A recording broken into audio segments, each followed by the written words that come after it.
Aire Fresco, con Polo Ramírez.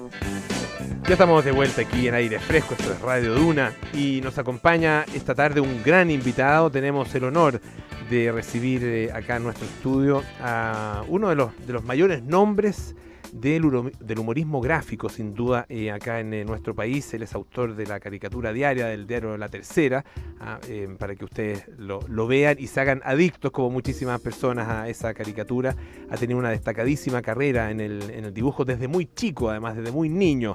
Estamos con Hernán Vidal, más conocido como Herbie. Hernán, bienvenido a Aire Fresco. ¿Qué tal? ¿Cómo estás? Hola, muchas gracias por la invitación y muy contento de estar acá. Y además recién premiado, porque acaba de recibir el Premio Iberoamericano de Humor Gráfico Quevedos 2018. Así que, en primer lugar, felicitaciones, un premio importante ese.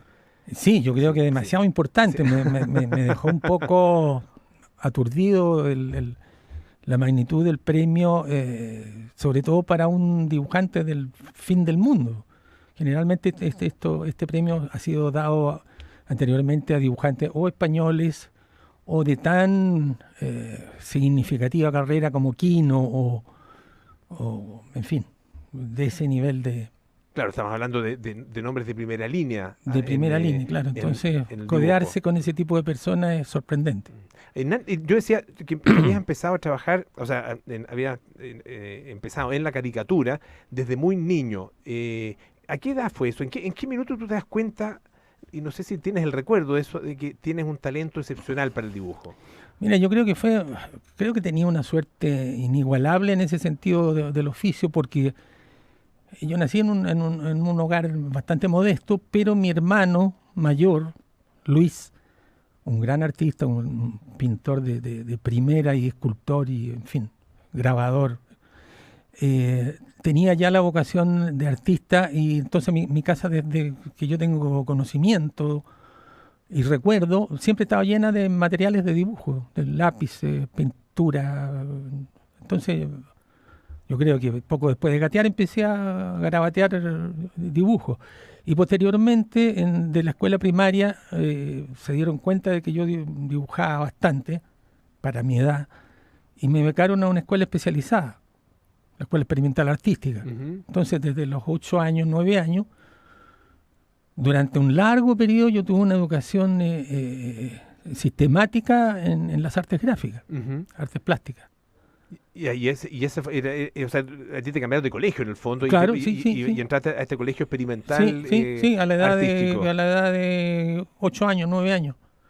Y esa escuela tenía la gracia además que quedaba en pleno centro de Santiago, donde está actualmente el registro civil, en Manuel Rodríguez con Huérfano, y estaba a un paso del Mercurio, que estaba a 2 cuadras. Entonces, a los 12 años yo llevé mis dibujitos a un suplemento infantil que estaban haciendo en el Mercurio y me lo empezaron a publicar inmediatamente, y así para adelante. Toda la vida fue, digamos, sin mayor esfuerzo y con mucha cercanía.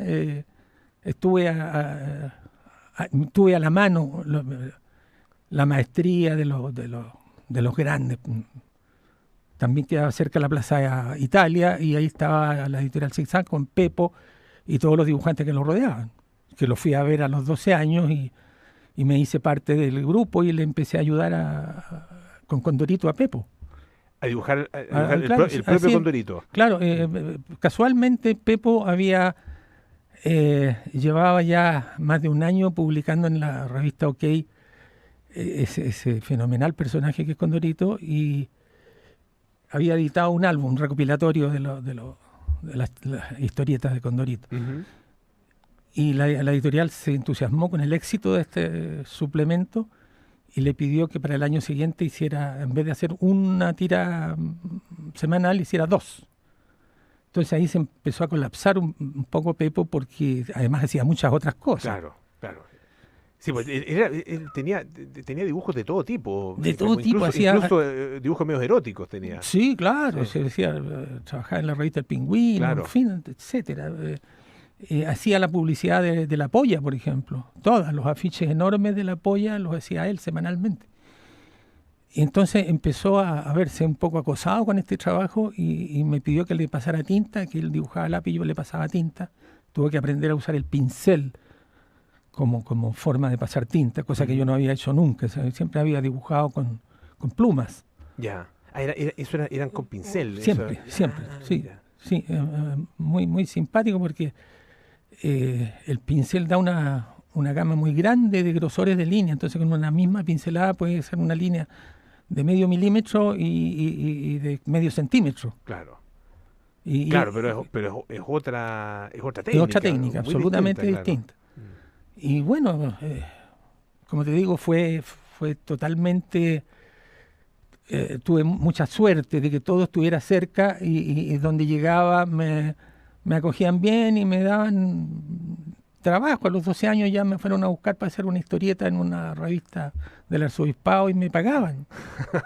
Claro, tuviste suerte, pero no, a la gente no le dan esas oportunidades simplemente por ser simpáticos o por ser un niño con cierto talento, sino que una suerte que fue muy bien aprovechada gracias justamente a tu talento y también a tu trabajo. Y, como te digo, a la escuela experimental artística fue fundamental. Ya, O sea, ajá. imagínate estar estudiando durante 9 años dibujo, pintura, grabado, escultura, para un niño chico y conocer todas las técnicas Claro. en un ambiente muy grato. Pues la mitad del alumnado estudiaba artes plásticas y la otra mitad estudiaba música. Entonces, tú estabas pintando en las tardes, mientras en otra sala los chicos Estaban ensayando estaban sus enseñando instrumentos. música. Entonces tú escuchabas Bach mientras estabas pintando. Es una maravilla. Estamos conversando con Hernán Vidal Hervi, autor de la caricatura diaria de La Tercera y bueno, uno de los más destacados humoristas gráficos de nuestro país. Después de haber conocido y de haber trabajado en distintas técnicas, me imagino que también en distintos estilos artísticos, ¿por qué en definitiva te vas encaminando hacia el humor gráfico y por qué termina siendo ese tu fuerte y finalmente tu decisión vocacional? Yo creo que es una especie de instinto periodístico. Siempre me gustó las noticias, la política. Estuve siempre muy, muy pendiente de lo que estaba pasando.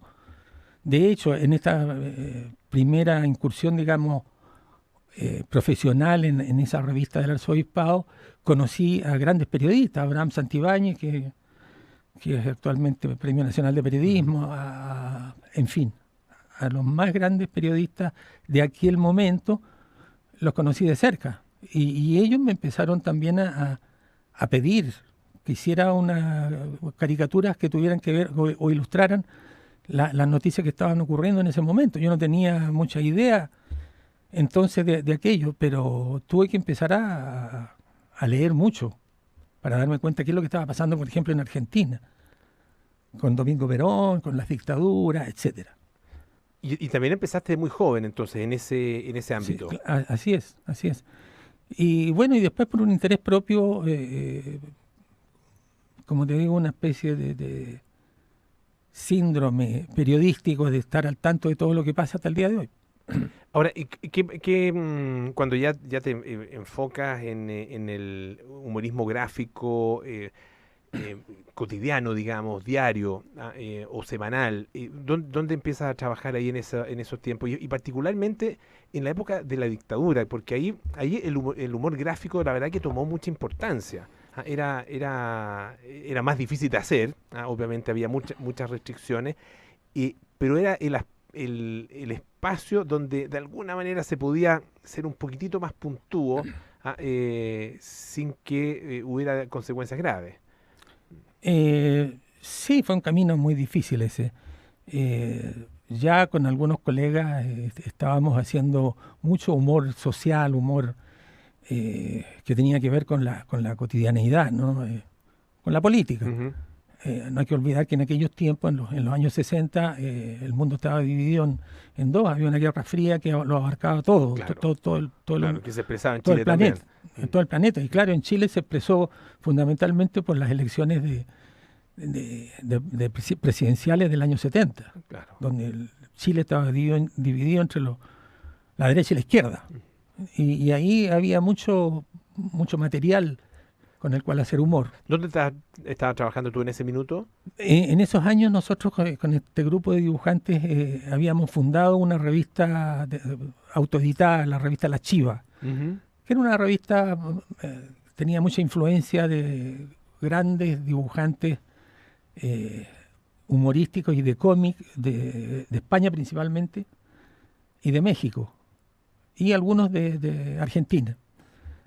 Y editábamos esta revista. Bueno, también tenía una influencia la revista Mad norteamericana, que era una revista muy incisiva, de crítica muy feroz contra los usos y costumbres de la sociedad norteamericana. Entonces cuando vino las elecciones, inmediatamente entramos a las ligas mayores haciendo dibujos para los programas del gobierno, con la nueva editorial Quimantú, que fue el gobierno a través de la Corfo la compró a la editorial Zigzag, y ahí partieron ese fue un boom editorial donde se hicieron muchas publicaciones de todo tipo.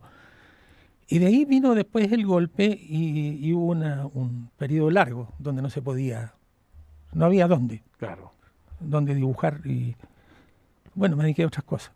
Y después ya empiezan a aparecer algunas revistas, algunas otras publicaciones. ¿Cuál fue ahí tu camino? Claro, el año 77, o sea, 4 años después del golpe, fue autorizada la aparición de la revista Hoy, el primer medio independiente, digamos. Claro.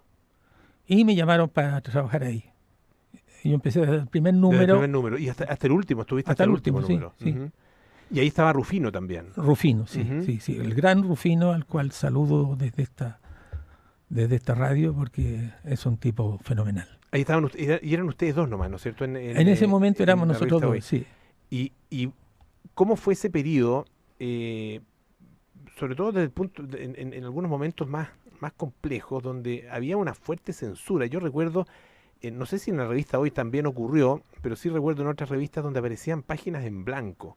Eran editadas en páginas en blanco. Incluso en algún minuto prohibieron hasta las caricaturas. No sé si también te afectó a ti. Así es, desde luego. O sea, todo ese tiempo fue de una censura previa así brutal. ¿Cómo funcionaba? ¿Cómo lo recuerdas tú en la práctica? En algunas épocas, por ejemplo, donde se decretaba estado de emergencia. Estado de emergencia o estado de sitio, claro. Simplemente la editorial tenía que mandar el paquete con la revista Hoy, con todo el material, incluidos los dibujos, a la DINACOSA, la Dirección Nacional de Comunicaciones, donde se veía que iba y que no iba. Y desde luego con un gran lápiz venía entarjado lo que no iba. Mi dibujo muchas veces. Entonces era una especie de juego de tira y afloja, hasta donde se podía ganar espacios para la crítica, para ridiculizar un poco el poder de la dictadura. En mi caso, por ejemplo, yo nunca dibujé a Pinochet. Al comienzo por miedo. Era obvio, ¿no? No podías ridiculizarlo. Claro. O sea, cuando tenías amigos detenidos, desaparecidos y otros exiliados, en fin, no podías estar ridiculizando al gran hermano, que todo lo veía. Entonces, yo opté por metáfora. Dibujaba un edificio donde se suponía que salían unas voces que el público identificaba por la forma de hablar, digamos, claro. Que era el dictador dando órdenes o teniendo diálogos con sus pares o sus asesores. Y cuando venían estas censuras donde simplemente no iba a la página, había que buscar otras formas de... me acuerdo un periodo de estos de estado de emergencia, donde yo no sabía qué hacer ya para que me permitieran publicar la página. Para que la dejaran pasar. Claro, durante varios números seguidos dibujé estupideces francamente sin sentido. Por ejemplo, una página en vez de los personajes típicos de la ciudad, con los personajes dialogando acerca de la actualidad, no, el Pato Donald, los tres sobrinos, Blancanieves, Batman, Superman, hablando leceras. Y eso sí fue permitido. Y eso fue permitido, pero eso era una declaración en sí mismo, digamos. Claro, era una declaración protesta. de que estábamos viviendo Claro. un periodo surrealista absoluto, Claro, era tremendamente elocuente. Sí. donde no se podía hablar de lo que estaba pasando. ¿Qué pasó? Estamos conversando con Hernán Vidal, Hervi. ¿Qué pasó ya cuando se recupera la democracia? ¿Cuál es la lectura que tú haces sobre el humor gráfico, pero en general sobre el periodismo que existía en las revistas en esa época? Porque fueron una a una desapareciendo todas esas revistas y finalmente los espacios para el periodismo y también para el humor se fueron achicando cada vez más. Claro, lo que pasa es que yo creo que así como el periodismo y el humor gráfico que cabe dentro de este paquete que es el periodismo, ¿no? Que es una forma de... son columnas de opinión. Claro, claro. Cuando hay este tipo de situaciones extremas como una dictadura, cobran más fuerza los mensajes a través del periodismo y de las caricaturas. Entonces es muy intenso el mercado para recibir y para producir material para ese mercado. Claro. Obviamente cuando llega la democracia y por lo tanto se pacifican las cosas, todo se aplana, todo pierde ese dramatismo cotidiano que tenían los días de la dictadura. Y yo siempre he pensado que buenos estos tiempos en que la política se hace cada vez más aburrida y hay que hacer humor de cosas cotidianas, el clima, el deporte, en fin, Claro. cosas habituales y cosas amigables, no dramáticas.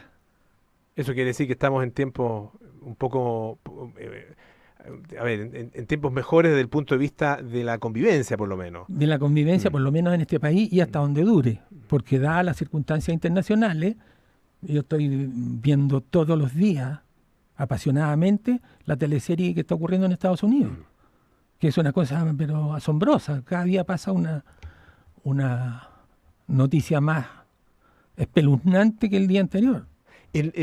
Tú contabas que nunca dibujaste a Pinochet. ¿Qué pasa con los presidentes ya en democracia, de Elwin en adelante? ¿Fueron ellos, hasta ahora, hasta el presidente Piñera, han sido ellos protagonistas de tus caricaturas? Sí, claro, sí, claro, pero siempre con un poquito de ¿cómo diría? De rivalidad fraternal con algunos de estos políticos que son más divertidos de lo que uno quisiera. Entonces le roban el lápiz a uno y hacen sus chistes por su cuenta. Entonces no hay nada más que agregar, sería como rizar el rizo. Claro. ¿Estás pensando en alguno en específico? No quiero mencionarlo, pero todo el mundo lo sabe. Hernán, te queremos agradecer muchísimo que haya estado esta tarde con nosotros. Hernán Vidal, Hervi, que acaba de recibir además el Premio Iberoamericano de Humor Gráfico Quevedo. Muchísimas gracias. Gracias a ti por la invitación. Vamos a escuchar un poquito de música. Este es Postal